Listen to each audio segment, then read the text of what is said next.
debat tadi gimana mungkin hasil akan Tadi perdebatannya dalam acara tadi kondusif. Tapi setelah acara selesai ini ada sedikit keributan.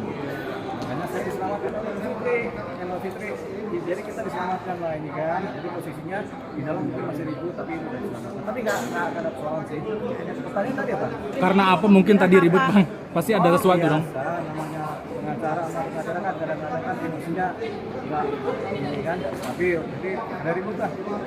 Tanya dari apa? Nggak tahu sudah kemarin nih. Bang, soal ke KPK ini kan banyak sorotan yang mungkin dari termasuk Bang Hotman juga mengatakan apa buktinya dan memang bisa dilaporkan pencemaran nama baik, kata Bang Hotman seperti itu, dan mungkin jaksa merekam juga di persidangan itu katanya sudah selesai, itu sah-sah aja mungkin Bang. Seperti apa mungkin dari Kapitri sama Bangga sendiri? Boleh aja yang sudah boleh ada merekam. Siapapun boleh merekam kecuali ditentukan baik oleh ketua majelis hakim. Kalau ketua majelis hakim melakukan tidak ada rekaman karena sudah betul, biasanya kerjakan tidak ada persoalan. Itu tergantung ketua majelis yang mengambil sidang. Yang pertama, kalau yang mengenai laporan ke KPK, bukti rekamannya, ya kita nggak tahu isinya apa. Jadi bukti rekamannya itu kan belum tentu juga mengenai penyuapan. Bisa jadi seperti biasa atau ininya juga nggak bisa lihat lah ya. Yang jelas siapa yang merekam kita tidak tahu, isinya apa kita tidak tahu, kemudian apakah ini masih rekaman apa tidak tahu, terus yang ngobrol siapa juga kita tidak tahu kan. Kemudian dikasih ke KPK itu dia sudah tahu isinya apa. Jadi ya masih oleh KPK masih didalamin. Kalau terpenuhi unsur ditingkatkan yang dari penyidikan, kalau nggak terpenuhi nggak pasti ditulis. Bang, dengan bukti yang belum begitu jelas itu bisa jadi bumerang sendiri nggak sih Bang buat yang melakukan? Bisa jadi bumerang, bisa tidak. Kalau terbukti memang ada faktualnya, ada dugaan penyuapan, dari memang itu bisa bicara dengan. Tapi kalau tidak, ini yang dilaporkan bisa marah kan, bisa kemudian melaporkan balik. Dalam hal ini siapa? Jaksa dan hakim kan juga begitu. Jadi jaksa masih bisa melaporkan balik ini sebagai pribadi yang diduga kan. Jadi ada potensi laporan balik kalau memang laporan yang diajukan ternyata tidak akurat. Kapitri mungkin sedikit ada komentar? Nah, kalau saya yakin ya, kalau Bang Delipa kan masih ragu, berarti kalau saya yakin itu hoax yang diberikan oleh terdakwa itu bukan berita yang harus dipertimbangkan ya. Karena saya meyakini sejuta persen bahwa itu tidak terjadi praktek-praktek seperti yang disebutkan oleh terdakwa. Karena sudah sangat mengenal terdakwa, bagaimana Kak Fitri sampai yakin? Apa karena sudah sangat mengenal terdakwa, apa gimana bisa sampai yakin? Dulu saya mengenal, sekarang saya tidak mengenal ya. Saya tidak tahu jadi kenapa dia jadi seperti sekarang.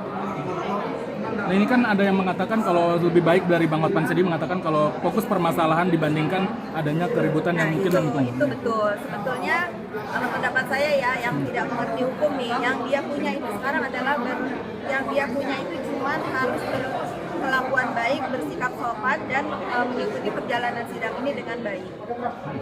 Termasuk pendukungnya ya. Kalau pendukungnya itu memang mendukung idolanya, harusnya dikurangin kericuhan baik di dalam ruangan persidangan atau di dunia maya. Bisa jadi nggak sih Kak Fitri itu upaya dari terdakwa untuk mengaburkan hukumnya yang utama gitu? Semua bisa terjadi. Jadi sekiranya bisa jadi sebagai susulan untuk mengaburkan beberapa cara bisa jadi juga. Karena kita berada dalam keraguan kan. Kalau Mbak Fitri ini pasti tidak nih. Kalau saya tentu, tapi kemudian kita kalau ditanya apakah ini bisa mengaburkan suasana, bisa. Kan tidak gitu. Tapi kan hakim sama jaksa nggak akan berpengaruh dengan begitu ya. Hakim akan berjalan dalam tracknya, jaksa juga berjalan dalam tracknya. Jadi kita biasa aja. Ini semua dinamika dalam persidangan di mana terdakwa kemudian memakai segala jurus. Segala jurus itu segala jurus yang memungkinkan untuk mendapatkan penyelamatan dari posisi terdakwa ini yang di sidang ini kan. Tapi tidak apa-apa itu juga memang haknya terdakwa, boleh aja. Cuman yang harus hati-hati kalau memang ternyata laporan itu bisa berdasar. Itu tadi karena ada potensi menjadi dilaporkan balik. Jadi bertambah persoalannya.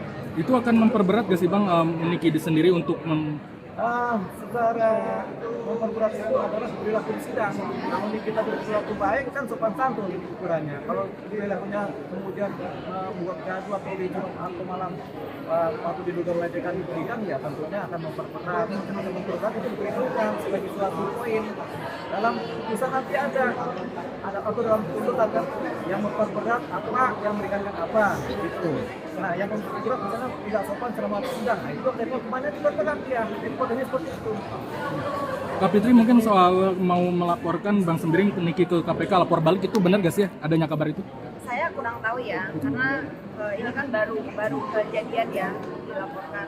Saya melihat dari posisi lawyernya pelapor ini, mereka lebih fokus kepada fakta persidangan dan jalannya persidangan. Mungkin saat ini belum mau meladeni atau bereaksi atas ulah-ulah dari buku terdakwa.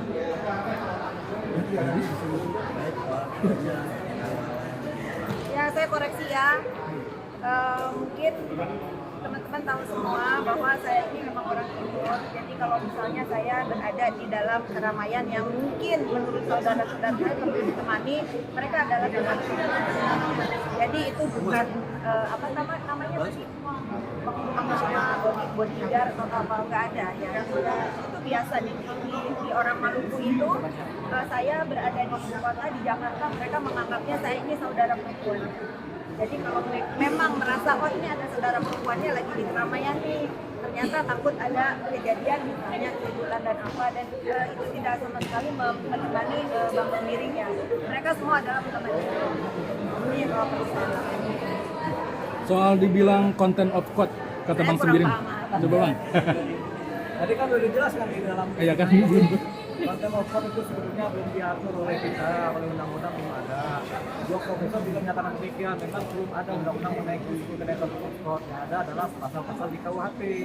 Begitu, jadi ya kita tidak bisa kemudian menjustifikasi ini konten of court apa tidak, karena memang undang-undang belum ada.